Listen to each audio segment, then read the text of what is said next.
for both the spiritual and recording worlds. It is Dalai Lama who's been awarded a Grammy. The spiritual leader was honored for the best audiobook narration for his work, Meditations, the Reflections of His Holiness, the Dalai Lama. The social media handle of Dalai Lama said, and I quote, "His Holiness the Dalai Lama receives Grammy recognition highlighting universal responsibility and compassion. Grammy Award, Best Audiobook Narration, Meditations, the Reflections of His Holiness the Dalai Lama. I receive this recognition with gratitude and humility. I do not see it as something personal, but as a recognition of our shared universal responsibility," adding that I truly believe that peace, compassion, care for our environment and an understanding of the oneness of humanity are essential for the collective well-being of all 8 billion human beings. I'm grateful that this Grammy recognition can help spread these messages more widely, unquote. The moment stood in striking contrast to the night's other high-energy wins.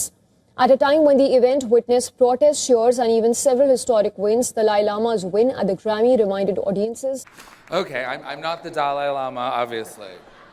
But my name is Rufus Wainwright, and it was a privilege to participate in this project. It's an honor to accept this recognition on behalf of His Holiness, the Dalai Lama, whose wisdom is at the heart of this work. In his words, "The most precious human quality is warm-heartedness and caring for one another." We're grateful to all of our guests who brought their spirit. Nobel के बाद अब music की दुनिया में भी दलाई लामा का संदेश, शांति, करुणा व समानता की जीत। आज के सेशन में हम जानेंगे कि हाल ही में किस एल्बम के लिए दलाई लामा को ग्रीमी अवार्ड मिला है। यह अवार्ड इतना खास क्यों है, ग्रीमी अवार्ड क्या है और यह उपलब्धि भारत के लिए क्या महत्व रखती है। ठीक है, 90 वर्ष के, आप कह सकते हैं 90 साल के दलाई लामा, उन्हें ग्रीमी अवार्ड मिला है। अब सवाल है कि यह ग्रीमी अवार्ड किस कैटेगरी में मिला है। उनके स्पोकन वर्ल्ड एल्बम के लिए, यानी बोलकर प्रस्तुत किए जाने वाले उनके संबोधन के लिए उन्हें यह अवार्ड मिला है। तो आप पूछेंगे इस एल्बम का नाम क्या है। Meditations, the reflection of his holiness the Dalai Lama. इसके लिए इन्हें या आप कह सकते हैं स्पोकन वर्ड एल्बम के लिए इन्हें यह श्रेणी में इन्हें यह अवार्ड प्रदान किया गया है। देखिए, इस एल्बम में करुणा, शांति, माइंडफुलनेस, मानवता की आपसी एकता, इन सभी को समाहित करते हुए सारे विषयों पर दलाई लामा ने अपने विचार प्रस्तुत किए हैं और इसी विचार का जो संग्रह था वही उसी एल्बम के लिए, उसी एल्बम को ये ग्रैमी अवार्ड प्रदान किया गया है।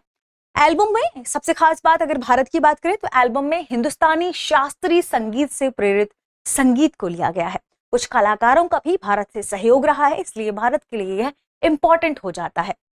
पुरस्कार को संगीतकार रूफस वेनराइट उनके साथ थे, सहयोगी थे, उन्होंने स्वीकार किया। किसके आप कह सकते हैं कि तरफ से, दलाई लामा की तरफ से। ठीक है, उन्होंने इसे स्वीकार किया है। अब सवाल है कि आपने ये सारी चीजें बता तो दी मैडम, लेकिन हमें सब लिखा हुआ चाहिए होता है, क्योंकि कई बार बच्चों ने कमेंट किया है आप पीपीटी बनाकर लेकर आइए। तो ये है आपके सामने तिब्बती धर्मगुरु दलाई लामा, उन्हें ये ग्रैमी अवार्ड 2026 में ग्रैमी अवार्ड मिला है। यह पुरस्कार उन्हें best audio book narration and story telling recording श्रेणी में मिला है। ठीक है, तो श्रेणी क्या थी, best audio book narration and story telling recording श्रेणी। किस एल्बम के लिए मिला है, अभी हमने इस एल्बम के बारे में बात की थी, स्पोकन वर्ल्ड एल्बम। ठीक है, यानी बोलकर प्रस्तुत किया जाने वाला। नाम क्या है उसका, meditations, the reflection of his holiness the Dalai Lama. इसके लिए हिंदुस्तानी शास्त्रीय संगीत से प्रेरित है। दलाई लामा की यदि बात करें कि दलाई लामा कौन है, ये तिब्बती बौद्ध धर्म के सर्वोच्च आध्यात्मिक नेता माने जाते हैं, जिन्हें करुणा के बुद्ध कहा जाता है। क्या कहा जाता है, करुणा के बुद्ध। अब आप कहेंगे क्योंकि दलाई लामा के बारे में भी तो जानना जरूरी है ना, अगर ये ग्रैमी अवार्ड मिला है तो उनके बारे में भी थोड़ा सा जान लेते हैं। जिन्हें करुणा के बुद्ध कहा जाता है, या क्या कहा जाता है, अवलोकितेश्वर का अवतार।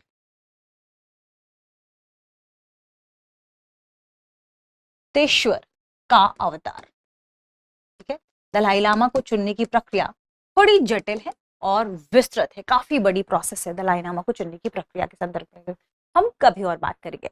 वर्तमान में जो दलाई लामा है वो 14वें दलाई लामा है। कौन से है? 14th। वर्तमान में जो दलाई लामा है वो 14वें दलाई लामा है। ठीक है, ध्यान रखिएगा। उनके अगर नाम की बात करें तो उनका नाम है तेंजिन ग्यात्सो। ठीक है, तेंजिन ग्यात्सो, ग्यात्सो मिलेगा आपको जहां भी मिलेगा, तेंजिन ग्यात्सो, जिन ग्यात्सो। इनका जन्म हुआ था 6 जुलाई 1935 में। 6 जुलाई, अगर जुलाई नहीं लिखे तो ईयर लिख लीजिए, 1935 का जन्म। देखिए, तिब्बत के हैं, तिब्बती के ही आध्यात्मिक नेता माने जाते हैं, लेकिन चीन के कब्जे के बाद तिब्बत से ये आ गए थे भारत, और भारत में निवास कर रहे हैं धर्मशाला हिमाचल प्रदेश में। ठीक है, तो निर्वासित होकर कहाँ रह रहे हैं? भारत में ही, हिमाचल प्रदेश धर्मशाला। तिब्बतियों को आजादी दिलाने के लिए और शांति स्थापित करने के लिए लगातार ये संघर्ष कर रहे थे। इस वजह से, क्योंकि तिब्बतियों की आजादी और शांति के लिए इन्होंने खूब प्रयास किया है, संघर्ष किया है, इसलिए 1989 में इन्हें नोबेल शांति पुरस्कार से भी सम्मानित किया गया है। तो ध्यान रखिएगा, दलाई लामा अपने आप में बहुत इंपॉर्टेंट हो जाते हैं। हालांकि उन्हें बहुत सारे अवार्ड और भी मिले हैं। ये प्रमुख अवार्ड्स हैं दुनिया में जिन्हें, जैसे हम ग्रेमी अवार्ड्स की बात करते हैं तो इन्हें इसे संगीत का ऑस्कर कहा जाता है। तो इतने बड़े बड़े अवार्ड से इन्हें सम्मानित किया गया। अब यहाँ पर प्रश्न है कि दलाई लामा शब्द क्या है? दलाई लामा का मतलब, देखिए, तिब्बती भाषा के संयोजन के रूप में से लिया जाता है दलाई लामा। दलाई लामा का मतलब होता है ओशन ऑफ द विजडम या ocean of wisdom. Ocean of wisdom, wisdom यानी ज्ञान का महासागर। ये तिब्बती जो भाषा का जो संयोजन है दलाई लामा, उसी के लिए यूज होता है। ठीक है, पूछेंगे आप कभी तो बता दीजिए। दलाई, बता देती हूँ, Dalai Lama ocean of the wisdom तिब्बती भाषा का ही संयोजन है। वे वैश्विक शांति के प्रतीक माने जाते हैं। ठीक है, तो अहिंसा और करुणा के लिए वैश्विक दुनिया में, आप कह सकते हैं दुनिया में, इन्हें काफी जाना जाता है। इन्होंने करुणा, शांति, शिक्षा, अंतरधार्मिक कई सारी ऐसे विषय हैं जिन पर बहुत काम किया है, इसलिए ये काफी फेमस भी हैं। ग्रेमी अवार्ड्स, ग्रेमी अवार्ड्स दुनिया का सबसे प्रतिष्ठित संगीत पुरस्कार माना जाता है। म्यूजिक की दुनिया का इसे ऑस्कर कहा जाता है। शुरुआत की बात करें 1959 में इसकी शुरुआत हुई थी। ये अवार्ड्स कौन देता है? रिकॉर्डिंग एकेडमी, यूएसए द्वारा ये अवार्ड्स प्रदान किए जाते हैं। अमूमन इसका आयोजन होता है लॉस एंजलिस, अमेरिका में। ठीक है, इस बार भी आयोजन वही हुआ है। ग्रेमी अवार्ड क्यों प्रदान किया जाता है? ग्रेमी अवार्ड दरअसल संगीत को प्रोत्साहित करने के लिए प्रदान किया जाता है। तो ग्रेमी अवार्ड संगीत, गायन, रचना, प्रोडक्शन और ऑडियो रिकॉर्डिंग में उत्कृष्ट योगदान देने वाले के लिए दिया जाता है। अगर कोई उत्कृष्ट योगदान देता है तो उसको सम्मानित करने के लिए ग्रेमी अवार्ड दिया जाता है, जिसमें जो ग्रामोफोन है ना, उसका गोल्डन, उसकी प्रतिकृति बनाकर इन्हें अवार्ड्स के रूप में प्रदान किया जाता है। श्रेणियां कौन कौन सी हैं ग्रेमी अवार्ड में? बेस्ट एल्बम की, बेस्ट सॉन्ग की, बेस्ट आर्टिस्ट की, बेस्ट ऑडियो बुक की, या आप कह सकते हैं स्पोकन वर्ड की। ये कैटेगरी कौन थी? Audio book, spoken word. ठीक है, classic, jazz, pop, world music आदि भी इसमें शामिल हैं कैटेगरी के रूप में। अब यहाँ पर सबसे बड़ी बात है कि पहले भी दलाई लामा को कौन से अवार्ड मिल चुके हैं, सम्मान मिल चुका है। हमने बात की भी, नोबेल भी मिला है उन्हें। हालांकि उनका पहला ग्रेमी है, लेकिन दलाई लामा पहले ही कई अवार्ड्स पा चुके हैं, जैसे नोबेल शांति पुरस्कार 1989। ठीक है, 1989 में उन्हें नोबेल शांति पुरस्कार मिला है अहिंसा और शांति के लिए। तिब्बत में शांति स्थापित करने के लिए लगातार जो संघर्ष कर रहे हैं उसके लिए। फिर दूसरा अवार्ड आप ध्यान रखें, इंपॉर्टेंट अवार्ड्स की हम बात करते हैं।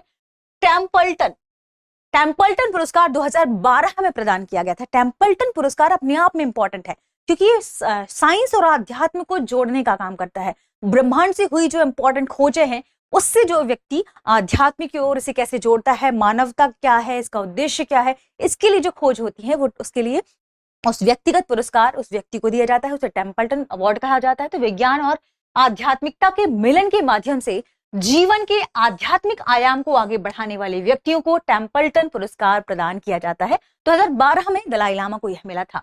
दुनिया भर की यूनिवर्सिटी से ना डॉक्टरेट की मानद उपाधि यहाँ भी मिली है। लिबर्टी मेडल मिला है अमेरिका से, और भारत से सैयदना कुतुबुद्दीन हारमोनी प्राइज भी मिला है। ये इनके महत्वपूर्ण अवार्ड्स में से। In connection with the Grammy that Nonacharyan, His Holiness the Dalai Lama has got the announcement for which was made from Los Angeles last evening, 68th Annual Grammy Awards, and the Dalai Lama was bestowed one. But now he's attracting Beijing's ire. China is not liking it. In fact, the Chinese Foreign Ministry spokesperson has reiterated Beijing's long-standing position and said that the 14th Dalai Lama, following his historic first Grammy win of the 68th annual Grammy Awards, the Chinese are not liking it.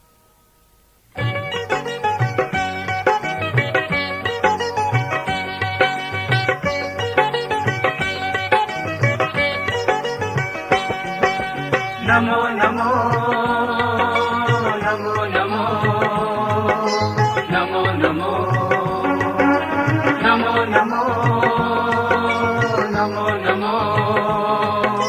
Namo Namo Namo Namo तुम्हें नमो पूज्य दलाई लामा जी।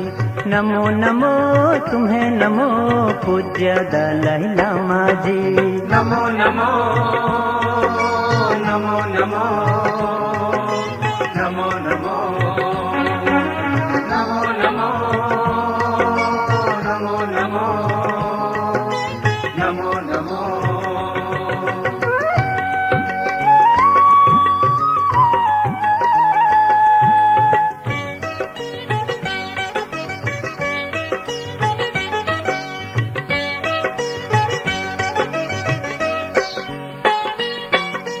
करुणा और दया से भरपूर तन तुम्हारा मन तुम्हारा मन तुम्हारा। अपना पराया कोई नहीं है, सारा जग परिवार तुम्हारा, सारा जग परिवार तुम्हारा। ओ अवलोकितेश्वरा हो तुम, अवलोकितेश्वरा हो तुम पूज्य दलाई लामा जी। नमो नमो नमो नमो नमो नमो नमो नमो